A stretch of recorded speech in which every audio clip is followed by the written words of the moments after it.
मशहूर नागपुर के दिल में क्या है।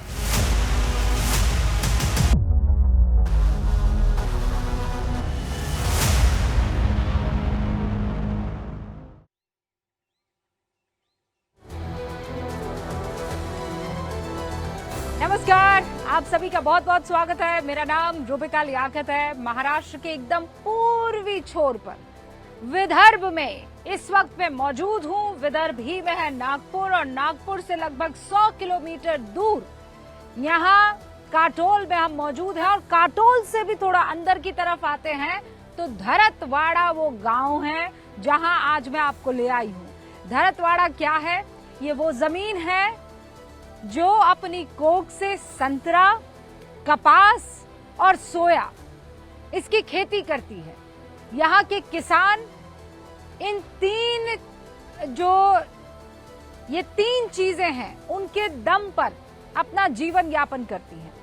और ये वो इलाका है जहां पर अनिल देशमुख 1995 से मतलब निर्दलीय लड़े थे, फिर 99 में एनसीपी बनी, तब से एनसीपी का हिस्सा है शरद पवार गुट का, और महाराष्ट्र के गृह मंत्री रहे। फिर देवेंद्र फडणवीस ने उनके ऊपर गंभीर आरोप लगाए, फिर ईडी और सीबीआई की जांच शुरू हुई, 14 महीने जेल में काटे और आज उनका बेटा सलिल देशमुख यहीं इसी इलाके से चुनावी मैदान में दमखम और ताल ठोक रहे हैं। लेकिन ये वही जमीन है विदर्भ जिसका मैं जिक्र कर रही हूं। यहां से नाना पटोले भी आते हैं। यहीं से नागपुर में आप जानते हैं हमारे ट्रांसपोर्ट मिनिस्टर, वो भी यहीं से आते हैं। आप अगर बात कर लीजिए अनिल देशमुख की तो वो इसी इलाके से ताल्लुक रखते हैं और इसीलिए ये बड़ा महत्वपूर्ण इलाका हो जाता है। 68 सीटें हैं यहाँ पर 288 में से 62 माफ कीजिएगा। और ऐसे में यही वो इलाका है जो तय करने वाला है कि महाराष्ट्र में महायुति की जीत होती है या फिर महाअघाड़ी बाजी मार ले जाती है।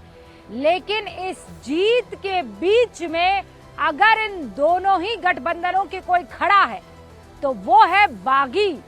बागी पूरा का पूरा खेल बिगाड़ रहे हैं और इन बागियों को बीजेपी की तरफ से देवेंद्र फडणवीस कह रहे हैं कि बना लिया गया है, हमने तो इन्हें मना लिया है, कईयों ने तो नाम वापस ले लिए हैं। लेकिन उद्धव ठाकरे को धमकाना पड़ा है कि मान जाओ, नहीं मानोगे तो बाहर का रास्ता दिखा दिया जाएगा। और ऐसे बहुत से नाम हैं जो मान भी गए हैं और उनसे ज्यादा वो नाम है जो आज भी ऐठे बैठे हैं इस ख्याल के साथ कि हम इस पार्टी का और इस गठबंधन का पूरा किला जो है वो ढा देंगे। तो इन्हीं बागियों पर आज बात करनी बहुत जरूरी है।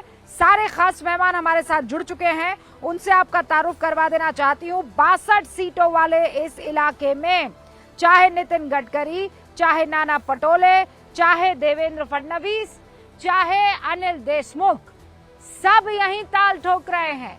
एक छोटी सी स्टोरी आपके सामने और उसके बाद सारे खास मेहमानों से आपका तारुफ।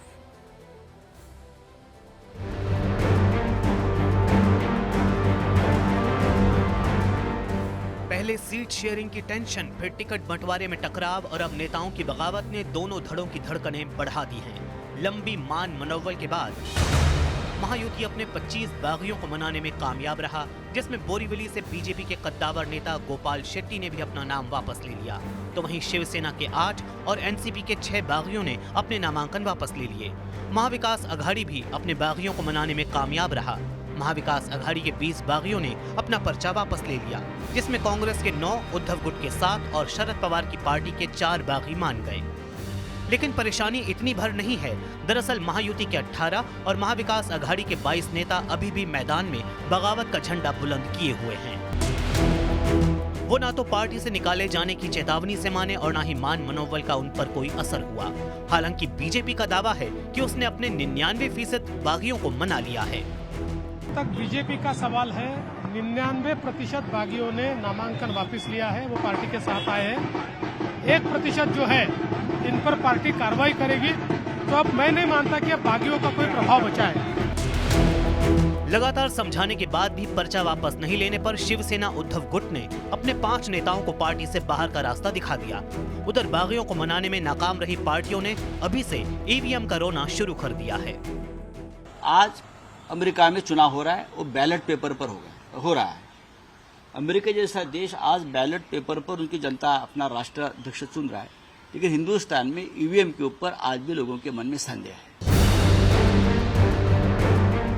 बागियों को मनाने के लिए पार्टियों ने साम दाम दंड भेद समेत सारी गणित लगा दी, लेकिन कोई काम नहीं आई, जिसका नतीजा ये है कि 50 से ज्यादा सीटें ऐसी हैं जहां बगावत का असर दिखाई दे सकता है।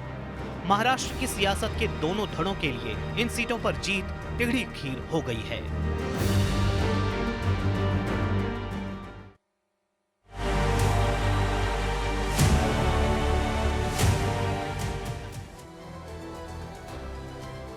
चारों तरफ नजर घुमा लीजिए, आपको यहाँ सिर्फ खेत और खलियान नजर आएंगे, हरियाली नजर आएगी, लेकिन डर हर किसी के मन में है, और खासकर जिन्होंने सफेद पोशाक पहनी हुई है। मैं नेताओं की बात कर रही हूँ। मैं यहाँ इन गांव वालों से जब बात कर रही थी तो इन्होंने कहा हमें सब पता है, हमें किसे वोट करना है, कैसे वोट करना है। मैंने कहा शिवसेना और एनसीपी को लेकर आपके दिमाग में किसी तरह का कोई कंफ्यूजन, कोई पसुपेश नहीं है? तो उन्होंने कहा ना, कतई नहीं है, हम नाम से जानते हैं, हम चेहरे से पहचानते हैं, चिन्ह जो है अभी हमारे लिए इतना महत्वपूर्ण नहीं है। बहरहाल जो सारे खास मेहमान हैं, अब ये नाम और चेहरे से जानते हैं, चिन्ह हमारे लिए इतना महत्वपूर्ण नहीं है, क्योंकि उसी चिन्ह ने बहुत कंफ्यूजन खड़ा किया। भाई एक ही चिन्ह पर दो, या ये कहिए जो एक चिन्ह कभी हुआ करता था वो दो फाड़ हो गया है, और इसीलिए यहाँ गांव वाले कह रहे हैं हमें नाम से मतलब है, हमें चेहरे से मतलब है, हम वो जानते हैं। हमारे साथ बातचीत करने के लिए जो खास मेहमान जुड़ चुके हैं उनसे आपका तारुफ करवा देती हूँ। हमारे साथ प्रदीप भंडारी जी, भारतीय जनता पार्टी के राष्ट्रीय प्रवक्ता जुड़ चुके हैं। हमारे साथ शिवसेना उद्धव गुट के संजय गुप्ता जी जुड़ चुके हैं। राजनीतिक विश्लेषक पंकज शर्मा जी हमारे साथ जुड़ चुके हैं। शिवसेना शिंदे गुट से सुशील व्यास साहब हमारे साथ जुड़ चुके हैं। एनसीपी अजीत पवार गुट से ब्रिजमोहन श्रीवास्तव अब से कुछ ही देर में हमारे साथ जुड़ेंगे और इनफैक्ट जुड़ चुके हैं, और वरिष्ठ पत्रकार सतीश के सिंह साहब भी इस वक्त आपको दिखाई दे रहे हैं। आप सभी का बहुत बहुत स्वागत है। प्रदीप जी, शुरुआत आपसे कर रही हूं। अमरीश अतराम, समीर भुजबल, हिना गावित, ये वो तमाम नाम हैं जो इस वक्त, प्रकाश निकम, ये वो तमाम नाम हैं जो आपके लिए अभी टेढ़ी खीर साबित हो सकते हैं।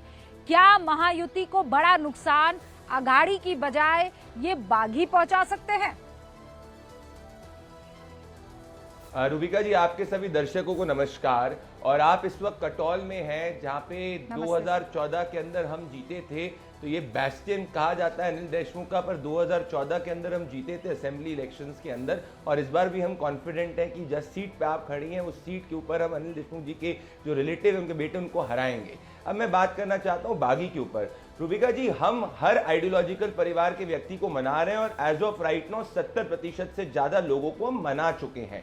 हमारा डिफरेंस ये है महाविनाश अघाड़ी से कि महाविनाश अघाड़ी को एक अल्टीमेटम देना पड़ता है। माननीय शरद पवार जी, उद्धव ठाकरे जी और संजय राउत जी को साथ में प्रेस कॉन्फ्रेंस करते हुए मीडिया के थ्रू बागियों से बात करनी होती है, ये कहते हुए कि मान जाओ वरना फिर आप पे कार्रवाई होगी। हम इस तरीके का कोई अल्टीमेटम नहीं दे रहे। इवन हिना गावित जी जो इंडिपेंडेंट कंटेस्ट कर रही हैं, उन्होंने देवेंद्र फडणवीस जी से बात करी है और उन्होंने अपनी राय को व्यक्त करा है। ये बात जरूर है कि इस बार के महाराष्ट्र चुनाव के अंदर ज्यादा इंडिपेंडेंस है विज़-अ-वी लास्ट इलेक्शंस के अंदर, परंतु ये सभी पार्टी में। मैं आपको एक छोटा सा उदाहरण दूंगा हरियाणा चुनाव का, जब काफी बागी हमारी पार्टी से भी खड़े हुए थे। पहली बार हो रहा है और अलग ही हो रहा है। मैं प्रदीप जी आपके पास आऊंगी, लेकिन संजय गुप्ता मैं चाहती हूँ वो जरा इसका जवाब दे दे। संजय जी, ये लोग कह रहे हैं हम तो सिर्फ इशारा करते हैं और सब चुप बैठ जाते हैं। आपके यहाँ पर चीखे मार मार के थक गए कि बैठ जाओ, लेकिन ये सारे बागी बैक बेंचर्स की तरह नाक में उधम किए हुए हैं और ये आपका खेल पूरी तरह से बिगाड़ देंगे। नहीं, देखिए प्रदीप भंडारी जी कुछ बातों को छुपा गए और कुछ बातों को दबा गए, तो बात वो होनी चाहिए जो सही हो और सकारात्मक रूप से हो। मतलब बागी इनके यहाँ भी है, बागी हमारे यहाँ भी हैं, लेकिन जिस तरह से इनके यहाँ बैठे उतने ही संख्या में हमारे यहाँ भी बैठे, और जितने अभी मैदान में जितनी संख्या में हमारे यहाँ हैं उतने इनके यहाँ भी हैं। तो हर पार्टी में जब चुनाव होता है तो कुछ इस तरह के नेता होते हैं जो मान जाते हैं, कुछ नहीं मानते, मैदान में रहते हैं। तो इनके मैदान में रहने से और ना रहने से पार्टियों को फ़र्क नहीं पड़ता, पार्टियों का अपना स्टैंड होता है। जिस तरह से आपने बताया कि जिस क्षेत्र में आप हैं लोग वहाँ पर नाम से जानते हैं नेताओं को कि कौन हमारे क्षेत्र का नेता है, निशान से और इस सब चीज़ों से वो नहीं मानते, क्योंकि आपने लोकसभा के चुनाव में भी देखा कि किस तरह से लोगों ने वोटिंग की। तो ठीक इसी तरह से चुनाव आयोग अब जिस तरह से हर जगह पर फोटो भी होती है और नाम भी होता है, तो उसी से आज मतदाता मतदान करता है। तो इस बात को मानना चाहिए कि अगर आपके यहाँ बागी है तो हमारे यहाँ भी है, और ये सब चलता रहेगा। नहीं समझ रहे हैं ना, वो कह रहे हैं चिन्ह नहीं फोटो और नाम। तो अगर वो बागी फोटो और नाम हुआ तो फिर क्या करेंगे आप? और आप कह रहे हैं कि दोनों बराबर है, दोनों बराबर नहीं है। देवेंद्र फडणवीस तो बकायदा गिनती गिना रहे हैं और कह रहे हैं 68 पर मामला बिगड़ा हुआ था, उसमें से ज्यादातर बना दिए गए हैं, बट दहाई में बच गया है खेल। देखिए, जो आंकड़े आपने दिखाए हैं बिल्कुल स्पष्ट दिखाए हैं और बिल्कुल फैक्ट थे कि कितने हमारे परसेंट मान गए और कितने इनके परसेंट नहीं माने, वो सब बराबर ही है। तो बागी नहीं माने हैं, कुछ हैं जो नहीं माने हैं, कुछ मान जाएंगे। तो ये थोड़ा खेल चलता रहेगा अभी 2-4 दिन और। सतीश के सिंह साहब, मुझे ये बताइए, बागी खेल बिगाड़ेंगे या फिर किंग मेकर की भूमिका में आ जाएंगे, या फिर इनका कोई औचित्य नहीं है? मामला जो है सीधा सीधा दोनों गठबंधनों में है। देखिए, ध्यान से सुनिएगा, इस बार का जो युति है और इस बार का जो अघाड़ी है, चुनाव के बाद कौन सी अघाड़ी और कौन सी युति बनेगी जरूर, बिगड़ेगी जरूर, इतना पक्का है। इसलिए महाराष्ट्र का ये वाला चुनाव जो है अंक गणित का है, बूथ टू बूथ है और कैंडिडेट टू कैंडिडेट है। एकदम समझिए 2020 मैच है। और इसमें 2 पार्टियों को छोड़ दीजिए तो चुनाव के बाद वो कौन कहाँ रहेगा, किस युति किस अघाड़ी में रहेगा, कहाँ नहीं जा सकता। जहां तक बागियों का सवाल आपने पूछा है, तो बागियों का एक ये मतलब है, जैसे चुनाव क्या हो गया है, चुनाव जो है ये पॉलिटिशियंस को, पॉलिटिकल पार्टीज को ये बार बार ये चेतावनी दे रहे हैं कि अब हम तुम्हारा नहीं सुनते, हम अपने दम पर चुनाव लड़ेंगे, ताकत हम में होगी तो हम जीत जाएंगे और बाद में तो कोई ना कोई खरीद ही नहीं तो एटलीस्ट वो 3 मुद्दे बता दीजिए जिस पर आपको लगता है कि महाराष्ट्र की जनता इसकी नैया पार निकालेगी या उसकी नैया में छेद कर देगी। 3 मुद्दे आपको वहां से क्या नजर आ रहे हैं? देखिए मुझे ऐसा लगता है कि मुद्दा तो छोड़ दीजिए, क्या बोलते हैं, विचारधारा, विचार तो चला गया समंदर में और सिर्फ धारा ही धारा है। तो इसलिए मुद्दे मत बताइए। मुद्दे में सिर्फ इतना है कि चुनाव जीतना है, और चुनाव जीतने में मुझे ऐसा लगता है कि जो ये बीजेपी वाला युति है उसका मैनेजमेंट हमको ज्यादा सही लगता है। उनका रिसोर्सेज है, वो जीत सकते हैं, लेकिन अब वहाँ का पॉपुलर मूड क्या है, मूड तो मुझे फिर भी मुझे मालूम नहीं है जमीन से, लेकिन मूड हमको दूर से यही लग रहा है कि हर एक वोट के लिए लड़ाई है। हाँ। हर एक वोट के लिए लड़ाई है, और इसका नतीजा ये होगा कि चुनाव के बाद एक एमएलए की लड़ाई बनेगी, एक एमएलए की लड़ाई बनेगी। हम लोग तो ये देखे ना महाराष्ट्र में कि 2 के 4 हो गए, 2 पार्टियों के 4 पार्टी हो गए। ओके, इसीलिए तो सर वो कंफ्यूजन की बात हम कर रहे हैं। लेकिन जब जमीन पे उतरते हैं तो वो ये कहते हैं कि कंफ्यूजन आप लोगों के दिमाग में होगा, हमारे दिमाग में नहीं है, हमें पता है किसे कैसे वोट देना है, कहाँ देना है। अब यहाँ पे जितना कॉन्फिडेंटली गांव के लोगों ने मुझसे बात की है, तो तब मुझे लगा कि भाई स्टूडियो में बैठ के कुछ और ही सोच रहे हैं और यहाँ आते हैं तो ये लोग तो बिल्कुल अलग ही मूड बनाए बैठे हुए हैं। और इसीलिए सुशील व्यास जी, ये एक कैंडिडेट की लड़ाई में नवाब मलिक एक अहम कैंडिडेट बन जाता है। आप लोग देवेंद्र फडणवीस की बात नहीं मान रहे या फिर खेल कुछ और है? सच्ची बताइएगा। आप लोग मिलकर वो जिसे कहते हैं ना, ये सब मिले हुए हैं जी। रूबिका जी, पहली बात तो नवाब मलिक जी हमारे मित्र ब्रजमोहन श्रीवास्तव जी के दल से बिलोंग करते हैं, उसके बारे में ज्यादा वो बता सकेंगे, लेकिन वो हमारे यूटी के एक अहम हिस्सा है, इसलिए वो उनके ए और बी फॉर्म पे खड़े हैं। तो ये बात बिल्कुल सही है कि फडणवीस जी की पार्टी और हमारा जो शिंदे जी की पार्टी है नवाब मलिक जी को लेकर के, उनके उम्मीदवारी को लेकर व्यक्तिगत हमारी एक राय है। उसके बावजूद अगर अजीत पवार जी ने उनको ये बी फॉर्म दिया है तो एक यूटी के उम्मीदवार के रूप में लड़ रहे हैं। ठीक है, वो तीनों दल बैठ के आपस में उसके बारे में विचार विमर्श भी चालू है, लेकिन उसके बारे में ज्यादा अजीत पवार जी बता सकते हैं। अब रही बात आप जो कह रहे हैं कि मतदाताओं के मूड की, तो मतदाता का मूड तो ये देखिए हमेशा होता है आप लोग, मैं सोचिए, मैं अब तक आप लोगों में डिफरेंशिएट नहीं कर पाई हूँ, और यहाँ जनता कहती है कि हमें पता है, हम जानते हैं हम कैसे करेंगे। आप ये कह रहे हैं आपने नहीं उतारा है, आप गठबंधन एक है। हाँ, बृजमोहन जी यहाँ पर मौजूद है। बृजमोहन जी बताइए ये क्या खेल चल रहा है? मैं वो कट कॉपी पेस्ट कर रही हूँ सवाल जो मैंने व्यास जी से पूछा था। नहीं, मैंने सुन लिया आपका प्रश्न।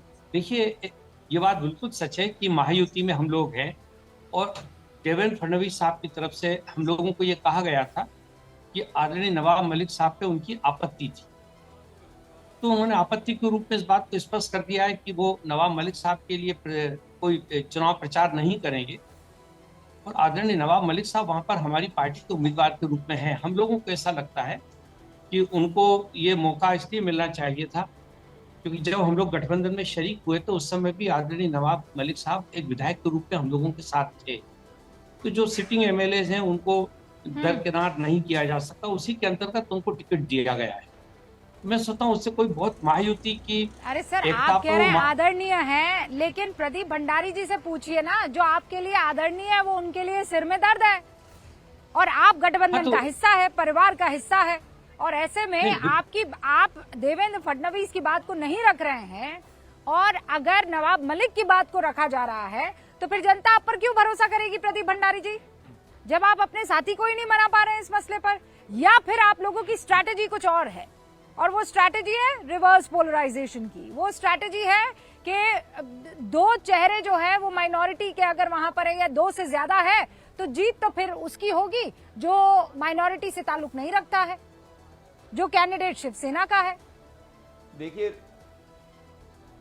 रूबिका जी, अभी आप जमीन पे हैं और आप जब थोड़े समय जमीन पे रहेंगी तो आप ये रियलाइज करेंगी कि महायुति की स्ट्रैटेजी जो है वो चुनाव जीतने वाली स्ट्रैटेजी है।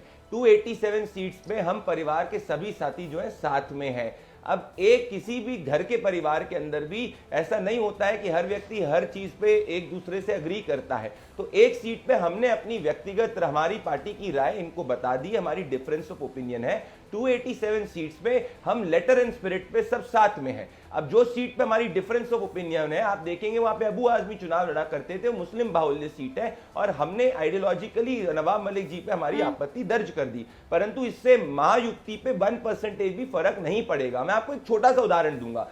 कोल्हापुर की सीट पर अगर आपको याद होगा, मधुरिमा राजे जी छत्रपति परिवार की जो है वो कांग्रेस पार्टी का टिकट रिफ्यूज कर देती है, और हम गोपाल शेट्टी जी तो 2014 और 19 के चुनाव में 70% के वोट शेयर से जीते थे, जो इंडिपेंडेंट पहले लड़ने का प्रयास कर रहे थे, वो खुद कहते हैं कि नहीं, मैं भारतीय जनता पार्टी के आइडियोलॉजिकल परिवार का हिस्सा हूं, और वो अपना नॉमिनेशन वापस ले लेते हैं। तो हमारे यहाँ ऑर्गेनिक यूनिटी है, हमारे वहां दिलों का भी मिलन है 287 सीट्स पे। इनके वहां तो मिलन ही नहीं है, तभी संजय राउत धमकी दे रहे हैं, तभी जाके इतना फ्रस्ट्रेटेड हो चुके हैं कि संजय राउत माना कि 287 पर दिलों का मिलन है। बकरी के समान समझ रहे हैं। 288 में से 288 में से 287 पर तो दिल का मिलन है। यहाँ पर ना दिल मिल पा रहा है ना दल मिल पा रहा है, और अलग से सिरदर्द बने हुए हैं वो तमाम लोग जो बागी है। देखिए, भारतीय जनता पार्टी भी जानती है रूबिका जी, सुनील व्यास जी भी जानते हैं, और ब्रजमोहन श्रीवास्तव जी भी जानते हैं कि महाराष्ट्र में जिस तरह एकनाथ शिंदे ने कलाबाजी दिखाई, जिस तरह अजीत पवार ने लोटनिया नृत्य दिखाया, जिस तरह की नटबाजी भारतीय जनता पार्टी ने दिखाई, उससे मतदाताओं में महायुति के खिलाफ बहुत क्षोभ है, गुस्सा है, व्याकुलता है। और इसका सीधा सा अर्थ ये है कि सत्ता में जो लोग अभी आसीन हैं पूरी तरह बाहर ठेले जाएंगे। लोकसभा के चुनाव में आपने देखा कि मुस्लिम, दलित, आदिवासी और मराठा मतदाता जो थे, उनके बहुत बड़े हिस्से ने महाराष्ट्र विकास अघाड़ी के घटक दलों को वोट दिया था। प्रदेश की 4 लोकसभा सीटें जो हैं वो आदिवासियों के लिए आरक्षित हैं। 2019 में चारों भारतीय जनता पार्टी ने जीती थी, लेकिन 2024 में वो सिर्फ एक पे ही जीत पाई। तो सारे समीकरण कांग्रेस, शरद पवार और उद्धव ठाकरे के पक्ष में ही दिखाई दे रहे हैं। लेकिन इसके साथ मैं एक बात कहना चाहता हूं रूबिका जी, कि हमारे देश की चुनावी राजनीति का जो कर्मकांड है उसमें इस एक दशक में बहुत बुनियादी फर्क आ गया है। जो जमीन पर दिखता है वो होता नहीं है, और जो होता है वो जमीन पर दिखता नहीं है। ऐसा लगता है कि सियासत के पर्दे के पीछे किसी पर्दा नशी की बड़ी मजबूत मौजूदगी है, ऐसी मौजूदगी कि तमाम समीकरण एक वक्त पे उलट क्या हो मतलब है जाते। इसका? तो अगर ऐसा है तो जब तक इस पर्दा नशी को विपक्ष पूरी तरह बेपर्दा करने में कामयाब न हो जाए तब तक किसी चुनावी विश्लेषण की कोई अहमियत नहीं है। प्रदीप भंडारी जी सुनिए, आप ये कौन है पर्दानशी जिसकी तरफ इशारा कर रहे हैं? पर्दा जो हट गया तो भेद खुल जाएगा। रूबिका जी, मैं अगर पंकज जी और उनके मित्र अगर राहुल गांधी जी को पॉलिटिकल चाणक्य 55 बार रिलॉन्च करने का बाद भी नहीं बना पाए तो इसमें जनता को ये दोष ना दे, देश के लोकतंत्र को दोष ना दे। ये तो अभी से ही डिफेंस मैकेनिज्म तैयार कर दिया रूबिका जी इन्होंने आपके शो पे। आप देखिए किस तरीके से बातों बातों में ये कह रहे हैं कि भैया देखो अगर हम हार जाएंगे तो लोकतंत्र की प्रणाली में कोई गड़बड़ी है। अभी कुछ समय पहले इन्होंने चुनाव आयोग के ऊपर सवाल उठाए थे, फिर चुनाव आयोग ने इनके हर झूठ को एक्सपोज किया था। लोकसभा चुनाव के अंदर जयराम रमेश जी ने बोला था सब डीएम जो है उनको गृह मंत्री से फोन गया, उसके बाद जाके एक प्रूफ नहीं प्रोवाइड कर पाए। तो मैं कांग्रेस पार्टी के मित्रों को कहना चाहता हूं, आपको राहुल जी को रिलॉन्च करना है करिए, ये आपका व्यक्तिगत हित है, राजनीतिक आपका राइट है, परंतु देश के लोकतंत्र और जनता के ऊपर आप अपमान क्यों कर रहे हो? और अगर आपको ऐसे ही लगता है तो पहले तेलंगाना की सरकार को कहिए रिजाइन करे, कर्नाटक को कहिए रिजाइन करे, हिमाचल को कहिए रिजाइन करिए। और मैं आपको 5 सेकंड दूंगा रूबिका जी, ये इसीलिए महाराष्ट्र में चुनाव आ रहे हैं। आप शरद पवार जी का स्टेटमेंट आपने सुना, शरद पवार जी इमोशनल कार्ड खेलने का प्रयास कर रहे हैं कि भाई ये मेरा आखिरी चुनाव होगा। तो मुद्दों से हटके इमोशन और सेंटिमेंट पे जब कोई व्यक्ति चुनाव लाता है तो इससे आप समझ लीजिए कि वो बैकफुट पे है। नहीं, तो आप ये कह रहे हैं वो इमोशनल कार्ड खेल रहे हैं, दूसरी तरफ आप कह रहे हैं हम यूनिटी वाला कार्ड खेल रहे हैं, हम 80-20 वाला कार्ड खेल रहे हैं, हम अगर बटोगे तो कटोगे वाला कार्ड खेल रहे हैं। प्रदीप जी, आपसे फिर ये सवाल पूछा जाएगा। संजय गुप्ता, इसका जवाब दीजिए कि बार बार ये इमोशनल कार्ड खेलने से क्या आप जनता को बेवकूफ बना लेंगे?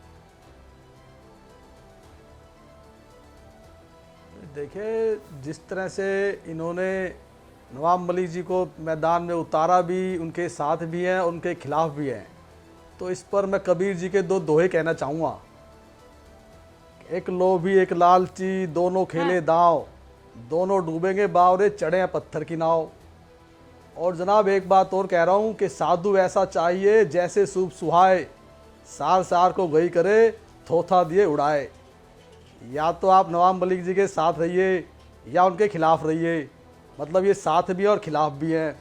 तो अपनी इस दुविधा को और द्वंद्व को जिस तरह से आपने उजागर किया, इससे पता चलता है कि कितनी प्रतिद्वंद्वता आपके अपने विचारों में है।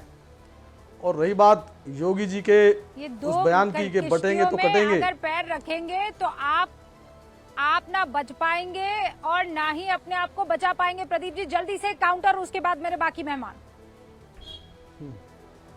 मैं कह रहा हूं, मैं संजय जी पहले अपने जो पूरे की पूरी यूनिट है उसको साथ में कर दीजिए। आपको प्रेस कॉन्फ्रेंस करने का जरूरत पड़ गई, हमने तो 70 से ज्यादा प्रतिशत लोगों को जो है अपने अंदर कर लिया है। जैसे हरियाणा में आपके बागियों ने आपको नुकसान पहुंचाया था, वैसे ही महाराष्ट्र होने वाला है। हरियाणा 2.0 महाराष्ट्र होगा संजय जी, उसमें दोहे काम नहीं आएंगे। जमीन पे मैंने कुछ और कहा है, आप जवाब कुछ और दे रहे हैं। नहीं, मैंने कुछ और कहा है। मैंने कहा है कि एक लोभी एक लालची दोनों खेले दांव, दोनों डूबेंगे बावरे चढ़े हैं पत्थर की नाव। मतलब जिस तरह से आपने नवाब मलिक जी को जो टिकट दिया, आप साथ भी हैं और उनके खिलाफ भी हैं, तो मतलब किसी एक बात पे तो रहिए। ये तो आंख बंद करके आप दोनों ही गठबंधनों में ढूंढ सकते हैं। आप तो उद्धव ठाकरे गुट से हैं भाई, तो सबसे ज्यादा हमारा तो कोई भी साथी ऐसा नहीं है। कहा जा रहा है जी चुनाव के बाद कुर्सी के लिए आपने विचारधारा के साथ नहीं, बाला साहब का एक ही सपना था कि शिवसेना का मुख्यमंत्री महाराष्ट्र में हो और देश में बीजेपी का प्रधानमंत्री के साथ में अलायंस हो। करना उसी ये सपने को सपना साकार था करने के संजय जी लिए बाला साहब हम सारे सोनिया गांधी जी के साथ अलायंस कर दिया। बाला साहब ठाकरे जी के सपने को साकार देखिए, बाला साहब ने कांग्रेस को बहुत मुद्दों पर समर्थन किया है। बाला साहब ने सही को सही और गलत को गलत किया है। बाला साहब ने श्रीमती इंदिरा गांधी की इमरजेंसी को सपोर्ट किया था। इस बात पर फैसला हो जाना चाहिए, इस बात पर फैसला होना चाहिए। ये हर डिबेट में उठकर आता है। प्रदीप भंडारी रुकिए और संजय गुप्ता रुकिए। हर डिबेट में उठकर आता है कि बाला साहब का सपना क्या था। हाँ, जरा क्लियर कर देते हैं कि बाला साहब का सपना क्या था। सबसे पहले सुशील व्यास जी, क्योंकि एक तो उद्धव पक्ष आ चुका है, संजय जी ने बोल दिया, ये उन्होंने कहा हमारा सपना था कि शिवसेना का मुख्यमंत्री बने और वो बन गया।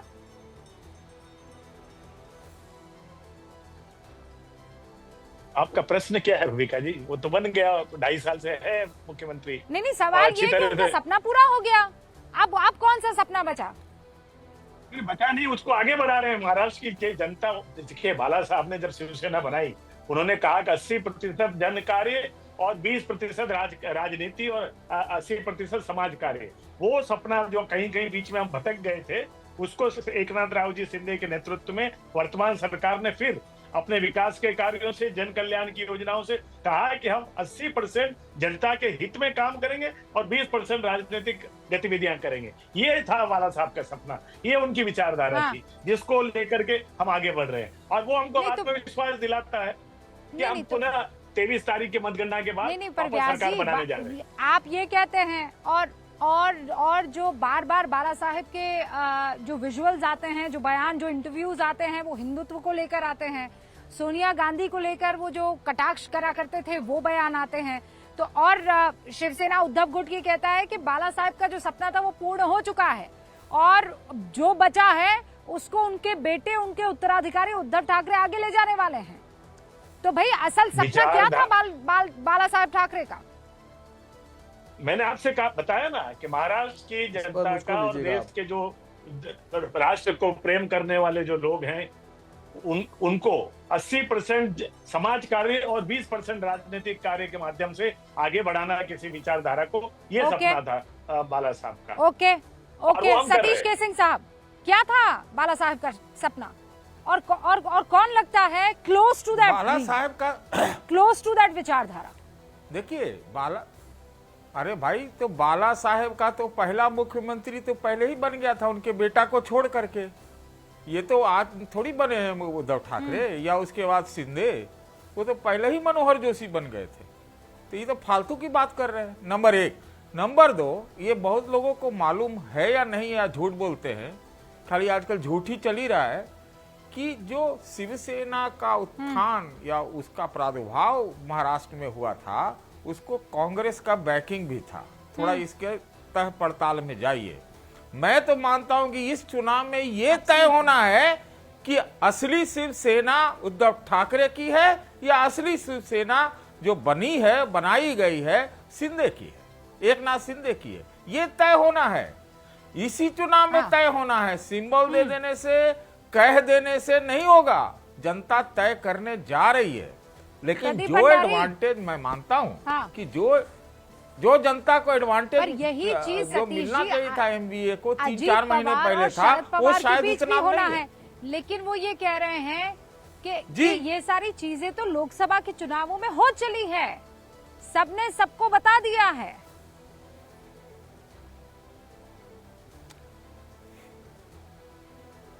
देखिए, महाराष्ट्र का अगर फैसला होना है तो महाराष्ट्र की विधानसभा है।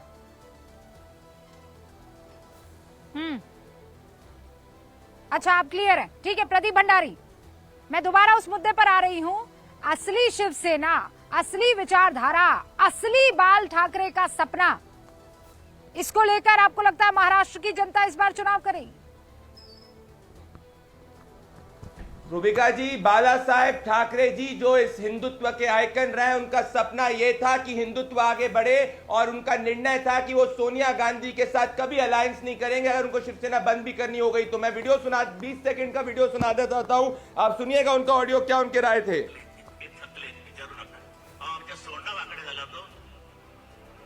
काँग्रेस पक्षामध्ये एवढे हिजडे होते इतके, त्याचा चावायचं तरी कोणाला? सगळे झुकतात त्या सोनिया गांधीच्या समोर। हिजड्यांची अवलाद जो पण या देशाचे राज्य करते आहे कांग्रेस पक्ष म्हणून, उन्होंने कहा कि वो सोनिया गांधी के सामने झुकेंगे नहीं और XXYY जो है वो सोनिया गांधी के सामने झुकते हैं। तो उद्धव ठाकरे जी ने और पूरे की पूरी उद्धव सेना ने बाला साहेब ठाकरे जी के हिंदुत्व के विचारों को त्यागा, क्योंकि उनको टेम्पररी मुख्यमंत्री बनना था। बाला साहेब ठाकरे जी का विचार था हिंदुत्व, प्रभु श्री राम का अयोध्या में राम मंदिर बनना, जिनको प्राइम मिनिस्टर नरेंद्र मोदी ने पूरा किया। और उनके अब एकनाथ शिंदे जी जो एक आम शिव सैनिक है, वो आगे लेके जा रहे हैं महाराष्ट्र में हमारी पूरी सरकार के साथ में। देखिए, बेटा है उद्धव ठाकरे, विचारधारा प्रदीप भंडारी ये कह रहे हैं कि शिंदे जी लेकर जा रहे हैं। तो संजय गुप्ता जी जल्दी से मुझे ये बताइए कि फिर तय कैसे होगा कि असली शिवसेना कौन? इसके बाद फुल स्टॉप लग जाएगा जो जितने मार्क्स लाएगा। देखिए रूबिका जी, बाला साहब ने जो कहा था उसका मतलब बिल्कुल क्लियर कट था कि मैं अपनी शिवसेना को कांग्रेस नहीं होने दूंगा। तो हमने कांग्रेस के अंदर अपना विलय नहीं किया है और 2020 में हमने कभी भी कांग्रेस के सामने या उद्धव जी ने, हमारी पार्टी के नेताओं ने कभी सर नहीं झुकाया। हमने हमेशा सही को सही और गलत को गलत कहा है। 2020 में सामना में एक लेख छपा था जब कांग्रेस के समर्थन से ही। कांग्रेस के साथ मिल गए अयोध्या में अब मेरे को एक मिनट सर प्रदीप जी, मैं ठाकरे को विचारों को त्यागा आपने। प्रदीप जी एक नहीं सुनिए, अब आप एक मिनट सुनिए, आप बीच में मत बोलिए प्लीज। मैं मुद्दा बता रहा हूँ। 2020 में सामना में एक लेख छपा था जिसका शीर्षक था चरमराती खटिया, और उसके अंदर कांग्रेस के विषय में लिखा गया था कि किस तरह से कांग्रेस की खटिया चरमरा चुकी है। और फिर 2021 में एक लेख छपा था जिसका शीर्षक था जर्जर महल, और उसके विषय में कांग्रेस के विषय में बताया गया था कि किस तरह से। आपने जाके एक मिनट रुकिए आप, एक बार बाला साहेब ठाकरे का एक वीडियो दिखा दीजिए, एक स्टेटमेंट दिखा दीजिए। एक मिनट रुकिए आप, प्रदीप जी ये गलत बात कर रहे हैं, आप गलत कर रहे हैं, तैयार है, आप गलत घटिया हरकत कर रहे हैं सर, आप गलत बात कर रहे हैं। आप एक मिनट रुकिए आप। और फिर उसके बाद एक लेख छपा था, और फिर उसके बाद सामना में एक लेख छपा था कि क्यों उड़ता राहुल गांधी जी का गली गली में मजाक। एक मिनट प्रदीप भंडारी जी, आप गलत कर रहे हैं, आप बहुत गलत कर रहे हैं सर। एक मिनट रुकिए आप, बहुत गलत कर रहे हैं आप सर। एक मिनट रुकिए सर प्लीज, आप रुकिए सर, ये गलत कर रहे हैं आप बीच में मत बोलिए आप प्लीज। उसके बाद फिर एक लेख छपा था जिसमें कहा गया था कि क्यों उड़ता राहुल गांधी जी का गली गली में मजाक। मैं लिखने से मतलब क्या होता है? आगे की बात भी सुनिए, आगे के 2 पॉइंट और बता रहा हूं, उसके बाद जब गलवान घाटी में चीन और भारत की सेना आमने सामने थी, जब गलवान घाटी में भारत और चीन की सेना आमने सामने थी, तब भी उद्धव जी ने कहा था, जबकि कांग्रेस सरकार की खिलाफ थी, लेकिन उद्धव जी ने कहा था कि इस मुद्दे पर हम देश की सरकार के साथ और सेना के साथ खड़े हैं और हम दुश्मन की आंख निकाल के लाने का दम रखते हैं। उसके साथ साथ धारा 370 पर और राम मंदिर पर और वीर सावरकर पर आज तक हमने समझौता नहीं किया है। सोनिया गांधी की कांग्रेस अलायंस करेंगे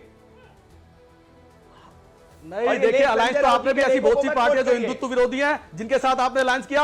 आप बताइए कौन सी ऐसी पार्टी आपको छोड़कर जो हिंदुत्व का समर्थन करती है? किरण ने नहीं कहा था कि मैं गौ-मांस खाता हूं, कर लो मेरा, क्या करोगे आप? आइडियोलॉजी को माना संजय, कल आप भी आएंगे तो आप भाजपा की आइडियोलॉजी के हिंदुत्व विरोधी हिसाब से चलेंगे। पीडीपी हिंदुत्व विरोधी है। ऐसी बहुत सी पॉलिटिकल पार्टियां जो हिंदुत्व विरोधी है और जिनके साथ आपका गठबंधन है। जब बाला साहब ठाकरे जी बोलने की हिम्मत रखते हैं, आपने अलायंस के धर्म को तोड़ा था, जाके सोनिया गांधी के साथ अलायंस करने में, क्योंकि आपको मुख्यमंत्री, आपने उद्धव जी को मुख्यमंत्री बनना था। एक मिनट प्रदीप भंडारी, एक मिनट रुकिए आप। संजय जी आप मेरे सवाल का जवाब दीजिए। आप ये कह रहे हैं कि पीडीपी हिंदुत्व विरोधी है, लेकिन बीजेपी उनके साथ गई, आप ये कह रहे हैं? तो इसके माने क्या है कि कांग्रेस हिंदुत्व विरोधी है मुफ्ती मोहम्मद सैयद को होम मिनिस्टर बनाया इन्होंने। जी आप दोबारा पूछिए, आप कह रही है क्या कहा आपने? नहीं दोबारा क्या पूछूं? अब तो मैं पूछ चुकी हूँ जो पूछना था। हिंदुत्व विरोधी पार्टी के साथ अगर बीजेपी जा सकती है तो हिंदुत्व विरोधी पार्टी के साथ उद्धव ठाकरे शिवसेना भी जा सकती है, यही आपके माने ना कहने के? तो आप कांग्रेस को हिंदुत्व विरोधी मानते हैं? देखिए हमारे देश में कई पॉलिटिकल पार्टियां जो हिंदुत्व की विचारधारा से सहमति नहीं रखते, और इस तरह की पॉलिटिकल पार्टियों का गठबंधन इन्होंने भी कर रखा है बहुत सी पॉलिटिकल पार्टियों से। और हमने तो पहली बार 30 साल में पहली बार जब इन्होंने हमारे साथ बेवफाई की इस तरह की कि अपने एक सच्चे साथी को उस सीट शेयरिंग के फार्मूले को नहीं माना इन्होंने और मुख्यमंत्री नहीं दिया महाराष्ट्र के अंदर, तो उसके बाद उद्धव जी को वो काम करना पड़ा। और ऐसा नहीं है कि बाला साहब ने कभी भी कांग्रेस का समर्थन नहीं किया था। बाला साहब ने श्रीमती इंदिरा गांधी की इमरजेंसी का समर्थन किया था। बाला साहब ने बसंत नायक का समर्थन किया था। बाला साहब ने प्रदीप भंडारी जी, आपकी बहुत घटिया आदत है बीच में बोलने की। आपने हिंदुत्व को आगे नहीं लेके गया। सर आप गलत कर रहे हैं। आप मैं बाला साहेब ठाकरे जी के विचारों को आगे ले जाने की बात कर रहा हूं। आप संजय राउत को पंकज जी पंकज जी, आपने सुना घटिया संजय गुप्ता क्या कह रहे हैं। वो ये कह रहे हैं कि हमारी विचारधारा बिल्कुल नहीं मिलती है कांग्रेस से। कांग्रेस हिंदुत्व के मुखालिफत वाली विचारधारा से ताल्लुक रखती है, लेकिन फिर भी ऐसी बहुत से मैरिजेस हुई हैं वहां बीजेपी और पीडीपी, तो हम नहीं मिलनी है इनके साथ। हमने तो राहुल गांधी के खिलाफ बहुत सारे लेख छापे, आगे भी छापते रहेंगे। कुल मिलाकर वो ये बताना चाह रहे हैं कि बाला साहेब ठाकरे के हिंदुत्व से, उनकी विचारधारा से, उनकी सोच से, उनकी दिशा से उद्धव ठाकरे गुट अलहदा नहीं है। देखिए, संजय गुप्ता जी को थोड़ा मेरे ख्याल से और अध्ययन करने की जरूरत है। अगर वो ये समझते हैं कि कांग्रेस की विचारधारा हिंदुइज्म के खिलाफ है, हिंदूपन के खिलाफ है, तो वो गलती पर है। एक होता है कट्टर हिंदुत्व, इस पर बहुत बहस हो चुकी है, और एक होता है हिंदुत्व की विचारधारा के कांग्रेस कट्टर हिंदुत्व की विचारधारा के साथ नहीं है, लेकिन कांग्रेस हिंदूपन की विचारधारा के साथ है। ये संजय गुप्ता जी को फर्क करना आना चाहिए। रह गई बात, देखिए आप इसको सुनाई नहीं दे रहा, आपके कान में मैल है शायद। मैंने क्या कहा है, आपको शब्दों का नहीं पता चल रहा। आप हिंदुत्व कह रहा हूं मैं। आप क्या नाम है इनका राष्ट्रीय विशेषज्ञ के पंकज शर्मा जी, आप हिंदूपन की बात नहीं कर रहा मैं। शब्द पे रहिए आप, शब्द से इधर उधर मत होइए आप। राजनीति में शब्दों का महत्व होता है। आप कह रहे हो हिंदूपन, हिंदूपन नहीं हिंदुत्व। हिंदुत्व की विचारधारा का मतलब हिंदुत्व की विचारधारा होता है। हिंदूपन क्या होता है? हिंदूपन कोई बात नहीं ऐसी। थोड़ा गंभीरता से कुछ चीजों का अध्ययन करें। अगर आपने ये कहा है कि कांग्रेस आपको हिंदुत्व का मतलब पता है, विचारधारा के खिलाफ है, तो हिंदूपन एक अलग चीज है। हिंदूपन को यही बात, हिंदुत्व की बात कर रहा हूं मैं। हिंदुत्व सेकुलरिज्म, हिंदुत्व और सेकुलरिज्म ये दो विचारधाराएं हैं। आपको पता कुछ है नहीं, और जो मर्जी आप बोल रहे हैं, जिसका आज तक कभी जिक्र नहीं किया गया। हिंदूपन का कभी कोई जिक्र नहीं किया गया। ये शब्द आप आज नया लेके आए हैं। आप कोई नहीं है। अध्ययन आप कीजिए, जरूरत आपको है पढ़ने की। आप सुनिए ना, पंकज जी को सुन काहे नहीं रहे हैं? संजय जी, ये क्या बात हुई? जब प्रदीप जी आपके बीच में बोल रहे थे तो आपने कहा था ये घटिया हरकत कर रहे हैं, तो आप पंकज जी को मैं बोलूं कि आपको भी सेम टू यू बोल दे? नहीं तो वो मैंने जो बात कही नहीं, मैंने तो हिंदुत्व की बात की है। वही मैं तो अरे भाई, आपने हिंदुत्व की बात की, वो कह रहे हैं मैं नहीं बोल रहा हूँ हिंदुत्व, मैं कह रहा हूँ हिंदूपन। अब ये हिंदूपन नया शब्द आ गया। प्रदीप भंडारी हिंदूपन, इन्होंने मेरे विषय में बोला हिंदूपन के खिलाफ है कि मेरे को पता नहीं है।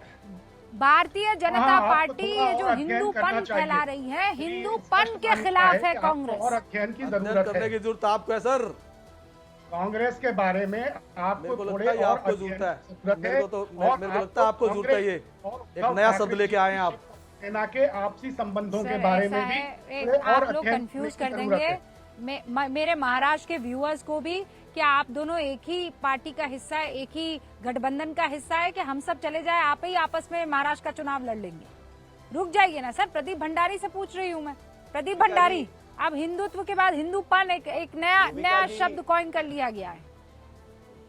रूबिका जी, सिर्फ तीन बातें कहूंगा। संजय जी और पंकज जी ऐसे ही लड़ रहे हैं जैसे नाना पटोले और संजय राउत लड़ते हैं। ये इनके अलायंस की स्थिति महाविनाश अघाड़ी की, इसीलिए महाराष्ट्र की जनता इनको कह रही भाई तुमको लड़ाई तो आपकी हमारी होती रहती है। पॉइंट नंबर 2 ये है कि टीडीपी के साथ अलायंस की बात कर रहे हैं, उसके बावजूद हमने आर्टिकल 370 को रिवोक किया। हमने प्रभु श्री राम का मंदिर बनाया। जो एनडीए में आता है वो एनडीए के विचार को आगे लेते जाता है। पर इनको बताइए, जो बाबर के टूम के ऊपर घुमा करते थे, कौन सा एक हिंदुत्व का काम उद्धव सेना ने किया? क्या वीर सावरकर के पक्ष में राहुल गांधी से बयान दिलवाया? नहीं बनाया। तो ये क्या बात करेंगे? इन्होंने बाला साहेब ठाकरे की विचारधारा को छोड़ दिया सिर्फ और सिर्फ दो साल के लिए मुख्यमंत्री बनने के लिए। आज हर हिंदुत्ववादी से आपको माफी मांगनी चाहिए, हर हिंदुत्ववादी से माफी मांगनी चाहिए। बाबर को नमन करने वाले और वीर सावरकर का अपमान करने वालों के साथ आप हैं। ऐसे तो बहुत से गठबंधन के साथों के साथ आप भी हैं जो इनको मानते हैं। देखिए, ऐसा है कि ऐसे तो बहुत से गठबंधन के साथियों के साथ संजय जी, मैं आपके पास आऊंगी, मैं आऊंगी संजय जी, मैं आपके पास आऊंगी। अब मैं चाहती हूँ कि इस मसले पर 30 सेकंड का बयान बाकी जो मेहमान बैठे हुए हैं उनकी तरफ से भी ले लिया जाए। सुशील व्यास जी, आपने पूरी बातचीत सुनी ली होगी। हिंदुत्व, हिंदूपन से लेकर ये कौन किसका साथी है और 370 किसने हटा दिया, यहाँ तक मामला पहुंच गया है। लेकिन क्या महाराष्ट्र में ये सारी चीजें अहमियत रखती है क्या? रूबिका जी, धरातल की स्थिति यह है कि जो आप बता रही थी कि जब मतदाता से आप बात करते हैं तो उनके मन में बिल्कुल कहीं कहीं कंफ्यूजन नहीं है, क्योंकि वर्तमान सरकार ने जिस तरह से महाराष्ट्र को आगे बढ़ाने का काम किया है, इंफ्रास्ट्रक्चर डेवलपमेंट किया है, सबका साथ सबका विकास, चाहे वो बहनें हो, भाई हो, बुजुर्ग हो, हर वर्ग, किसी वर्ग के साथ भेदभाव के बिना जो काम वर्तमान सरकार ने जिस तेजी से किया है, तो उसको देखते हुए हमें लगता है कि महाराष्ट्र के आने वाले दिनों में 23 तारीख को जब नतीजे आएंगे, वर्तमान सरकार जो शिंदे जी के नेतृत्व में कार्यरत है, वह पुनः एक बार महाराष्ट्र की 9 करोड़ 63 लाख मतदाताओं का विश्वास जीतने में कामयाब होगी। नहीं, लेकिन हो भी जाएगी तो फिर उसके बाद असल खेल तो शुरू होगा ना सुशील जी, और असल खेल ये शुरू होगा सतीश जी कि बताइए कौन बनेगा असली चेहरा, मुख्यमंत्री कौन बनेगा? देवेंद्र फडणवीस बनेंगे कि उद्धव ठाकरे बनेंगे कि शिंदे बनेंगे कि शरद पवार बनेंगे कि अजीत पवार बनेंगे या फिर नाना पटोले बनेंगे? देखिए, मैंने आपको शुरू में ही कहा था कि कौन किधर छड़प जाएगा, तड़प जाएगा, कोई विचारधारा ये सब जो बोल रहे हैं, ये सारे जो नेतागण सब बकवास बोल रहे हैं। ये कौन बनेगा ये कुछ कहा नहीं जा सकता है। शिंदे अपना जगह छोड़ने वाले नहीं है, फडणवीस जी तो डिप्टी चीफ मिनिस्टर बन जाते हैं, तो सब तो लहके हुए हैं। और उद्धव ठाकरे का जहाँ तक सवाल है, भाजपा वाले कुछ भी कहते रहे, लेकिन जनता में यही मैसेज गया कि बीजेपी ने उनको धोखा दिया, इसमें तो कहीं कोई शक नहीं है। अब हो सकता है कि एमबीए वाले भी उनको धोखा दे रहे हो, लेकिन वहां तो ये है जो नंबर जुटा लेगा, जो तड़प झड़प के आ जाएगा, इधर जुटा लेगा, उसमें तो युति वालों का तो खैर कहना ही नहीं है, उनका कोई मुकाबला नहीं है, वो तो कुछ भी बन सकता है। एक बात मैं और कहना आपकी चाहता बातों हूँ, का जवाब देना चाह रहे हैं प्रदीप भंडारी। पहले ये वाली बात, अरे वो तो हर चीज का जवाब देते हैं, उन्हीं से राष्ट्र के नाम संदेश दिलवा लीजिए ना, जवाब कौन सी देंगे, उनके पास कोई जवाब नहीं। काहे राष्ट्र के नाम, ये क्या बात कर रहे हैं आप, ये क्या बात कर रहे हैं? आपको बुलाया, उनको भी बुलाया, अगर वो उंगली उठाकर अपनी बात रखना चाह रहे हैं तो उनको कौन रोक सकता है? आपको नापसंद तो अलग बात है, तो मैं फिर उंगली उठा देता हूँ, जो बोलेंगे उसका जवाब हम देंगे। बिल्कुल, हाँ ठीक है प्रदीप भंडारी की सुनिए रहे हम लोग। सतीश जी आप काफी वरिष्ठ रहे, मैं आपकी इज्जत करता हूं, पर मेरा निवेदन है आपसे शब्दों की मर्यादा में रहिए। आप मुझसे विभिन्न राय रख सकते हैं, पर एक लोकतंत्र के अंदर भी इमरजेंसी नहीं लागू हुई है जैसे कांग्रेस पार्टी ने लागू करी थी। मुझे भी अपनी बात कहने दीजिए सतीश जी। पॉइंट नंबर 1, आज का देवेंद्र फडणवीस जी का बयान बता देता हूं। हमारे पूरे के पूरे अलायंस में कोई भी मुख्यमंत्री पद के लेकर कोई भी डिफरेंस ऑफ ओपिनियन नहीं है, बात नंबर 1। दूसरी, इन्हें बात करी लोकसभा में, हमने कहा लोकसभा के अंदर इन्होंने जो दलितों का फेक नैरेटिव फैलाया था कि रिजर्वेशन चले जाएगा, उसके कारण हमें नुकसान हुआ, जिसमें हमने वर्क कर लिया है जैसे हरियाणा में किया था, और कोई इतना हमारा जनाधार नहीं खराब हुआ है सतीश जी। सिर्फ 2 लाख वोट पूरे महाराष्ट्र में, 0.3% वोट पीछे है, तो कोई जनाधार नहीं है कि कोई मैसिव सिंपैथी लहर गई थी, ये आप समझिए। और मुंबई के अंदर जब उद्धव ठाकरे आते हैं, हमारा वोट ज्यादा है, 30 सेकंड जवाब दे दीजिए। ओके, देखिए सतीश जी, मैंने दोनों बातें कही, बस एक से में ये जो है कह रहे हैं 2 लाख कम किया, 2 लाख कम होता है क्या? 2 लाख कम नहीं होता है, लेकिन आपका महाराष्ट्र में जो भद पिटी थी, बहुत बुरी तरह से जो पिटी थी, उसको लगता है एमबीए वालों ने अपने आप में ही भद पीट लिया विधानसभा आते आते। ये मैं मानता हूँ आपकी बात। ठीक है सतीश तो आप जी, तो भाजपा वाले करेंगे, हैं, आपके हाथ में तो भोंपू है। इंतजार करेंगे सर, मैंने इसीलिए कहा था 30 सेकंड्स। बहुत बहुत शुक्रिया आप सभी का। महाराष्ट्र में आज तो यहाँ कटोल से आपके साथ मौजूद थी, लेकिन अब ये सिलसिला आगे की तरफ बढ़ता चला जाएगा। हर एक तस्वीर आप तक पहुंचाएंगे। देखते रहिए न्यूज़ 18 इंडिया।